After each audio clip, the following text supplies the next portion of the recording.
You've seen a soldier before. A uniform. A rank. A chain of command stretching all the way up to a general who has never met him. He didn't choose this war. He was born into a country that already had one waiting for him.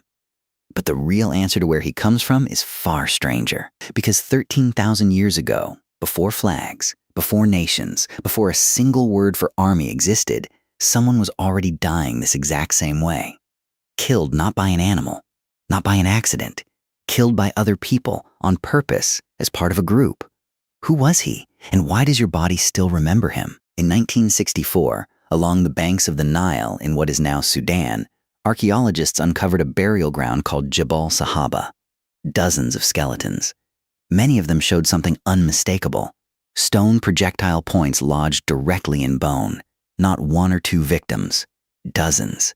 Men, women, even children. For decades, this site was read as a single violent event, a massacre. Then in 2021, a team led by bioarchaeologist Crevecoeur re-examined the bones using modern imaging. Their conclusion changed the story. The wounds weren't all from one day. They came from repeated, separate episodes of violence, stretched across years. This wasn't a single ambush. It was something closer to a pattern, a recurring conflict between groups who kept coming back to hurt each other. Jebel Sahaba isn't the only clue. In 1991, hikers in the Alps found a mummified body preserved in ice for over 5,000 years. Researchers nicknamed him Ötzi. When scientists finally CT scanned him decades later, they found an arrowhead lodged in his shoulder and cuts on his hands consistent with defending himself against a blade shortly before he died. He wasn't a lone victim of a random accident. He appears to have been hunted, chased, and killed by people who knew exactly who he was. Two separate sites, two separate continents, thousands of years apart, telling the same story.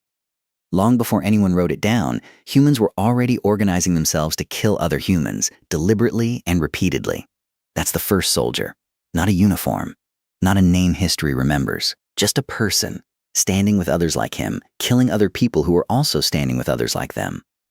Why would evolution ever build a brain capable of this? Here's the strange part. Cooperation and violence in humans were never opposites. They grew from the same root. Your ability to trust a stranger enough to hunt alongside him is the same ability that let early humans organize into raiding parties against a different group of strangers.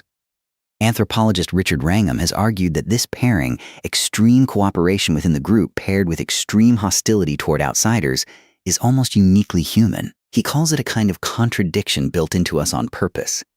We are, in his words, the most cooperative and the most violent species on the planet, and the two facts are connected, not separate. You can see the seed of it in humanity's closest living relatives.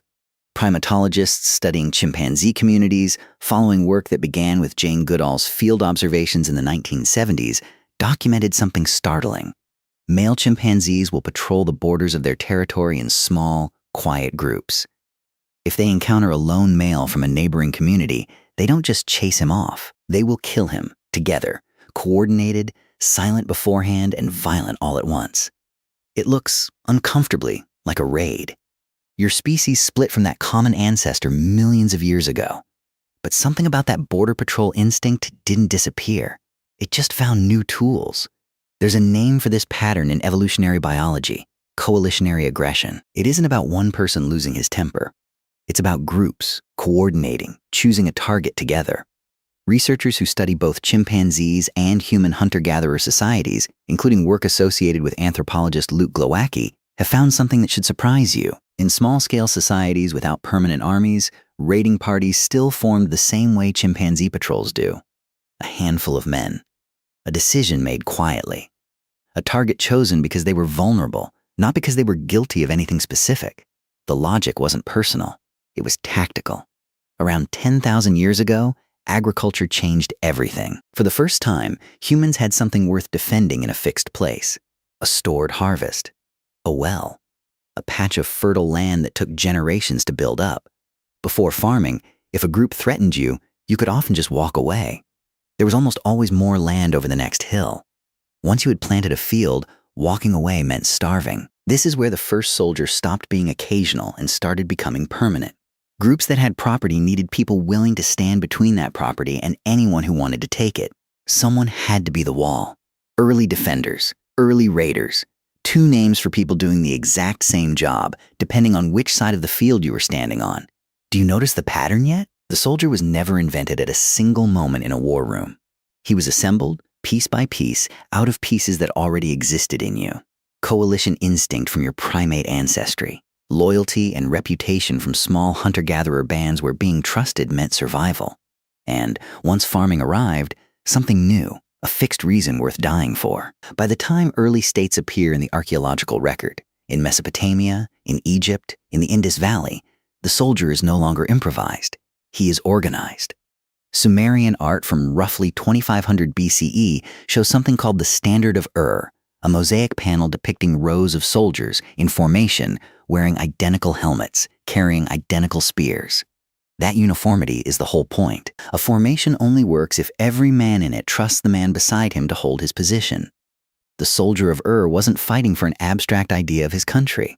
He was fighting because the man to his left was fighting, and the man to his right was fighting, and breaking that chain meant everyone in it might die, including him. Look closer at Egypt around the same era, and the pattern sharpens further. Temple reliefs from the New Kingdom show pharaohs depicted as towering figures, smiting rows of identical, smaller enemy soldiers with a single blow. That image wasn't meant as literal history, it was propaganda. But propaganda only works if the underlying idea already makes sense to the people looking at it. The idea that your side is a coherent whole and the other side is a mass of interchangeable threats. Somewhere between Jebel Sahaba and the Egyptian temple wall, the enemy stopped being an individual you might recognize and started being a category. A uniform, on either side, is really just a visual shorthand for that category. This is the part that should feel uncomfortably familiar, because that exact mechanism, loyalty to the person beside you mattering more than loyalty to the cause above you, shows up again and again across military history. Soldiers in modern wars, when interviewed decades later, rarely describe fighting for flags or ideologies. They describe fighting so the person next to them would make it home. The chain from Jebel Sahaba to the Standard of to a modern battlefield isn't really a chain of weapons technology. It's a chain of the same social bond, repeated at larger and larger scale. So why does this matter to you? Someone who has probably never held a weapon in anger? Because the instinct didn't stop being useful just because most people stopped needing it for war.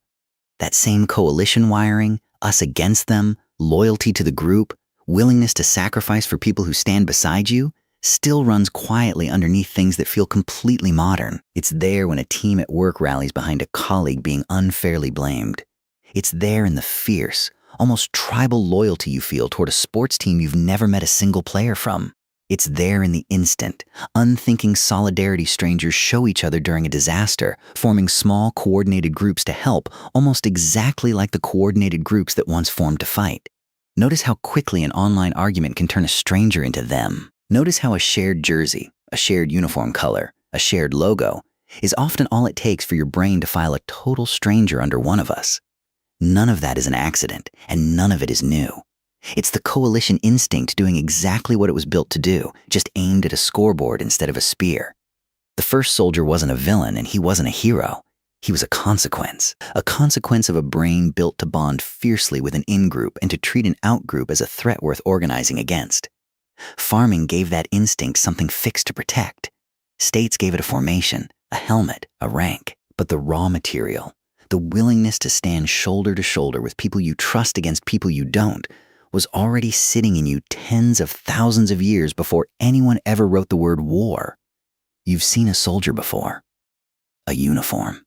A rank, a chain of command stretching all the way up to a general he's never met. But underneath the uniform is something far older than any nation, older than agriculture, older than the wheel. It's the same instinct that once stood on a riverbank in Sudan 13,000 years ago, deciding who was one of us and who wasn't.